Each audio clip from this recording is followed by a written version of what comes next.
At ayan nga mga katoyong, ito na yung araw na kinalulungkot ko syempre.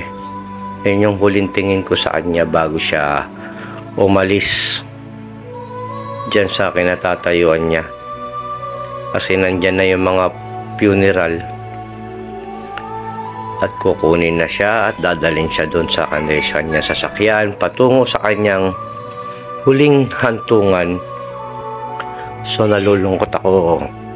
Mamimiss kita, nanay. Ikaw lang ang super nanay ko. Alam na alam mo yan. At alam ko, masaya ka rin ngayon dahil kasama mo na si ate at si Wilshire. Tatlo na kayong magkakasama ngayon. Kasama nyo na si Lord. Alam ko nagkita-kita na kayong tatlo. Kaya, nay, huwag mo kami pababayaan. Patuloy mo akong gabayan. Kami magkapatid. Dalawa na lang kami ng kuya. Pati si tatay. Sinusundan pa rin kita dyan. Alam ko kasi, di mo kami iiwanan. At laging maming ginagabayan. Kahit ngayon, alam ko, tinitignan mo pa rin kami. Yan yung ambulance natin. Humingi tayo ng assistance para mayroon tayong patrol. At yan yung karo ni nanay. Simple lang. Hindi na kailangan ng maraming bongga pa. Ayan, halos lahat yan mga pamangking ko, utol ko, mga nakamotor, mga apo, mga nakahalo sa kanya. May syempre, markila rin tayo ng mga jeep para dun sa nakiramay at na gustong maipaglibing. Kasi yan na yung huli. At nandito na nga kami, mga katoyong. Ito na yung parang sinakluban na ako ng langit at lupa dyan. Malungkot na ako. Di na ako mapagsalita, pag-usap. Ayan na yun. Siyempre,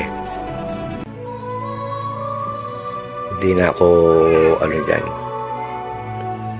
Hirap, no? Hirap talaga mga katoyong na mawalan ka ng magulang, wala nang mag-guide sa'yo. Pero kaya naman natin yan, pero masakit pa rin. Ayan, unti-unti na bumabagsak ang mga luha natin yan kasi mamimiss ko talaga yan. Kahit kayo, masakit, di ba? Alam nyo yan. Pag nawala ang magulang, napakasakit. Yan ang aking kuya, aking utol. So, dalawa na lang kami ng utol ko. At nandyan din ang aking ama. Si tatay, yan. So, malungkot. Kasi lalim father ko na yan. Malulungkot yan. Yan ay huli namin pagkikita ng nanay. Siya kuman. Ang bunso sa amin, mga lalaki, napakasakit. Hindi pa ako makarecover. Everyday, itignan ko yung kanyang himlayan. Ayan. Napakasakit talaga. So, yung mga apo, traditional na natin yung ganyan, tinatawid ng mga bata.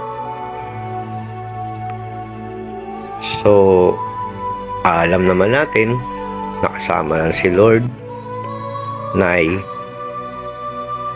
sana magpakita ka naman sa akin. Paramdaman mo naman ako. Umalis ka nang walang paalam. Napakasakit, diba? So, ayan mga katoyong, thank you very much. Salamat sa nanonood sa inyo lahat. Maraming salamat sa inyo lahat.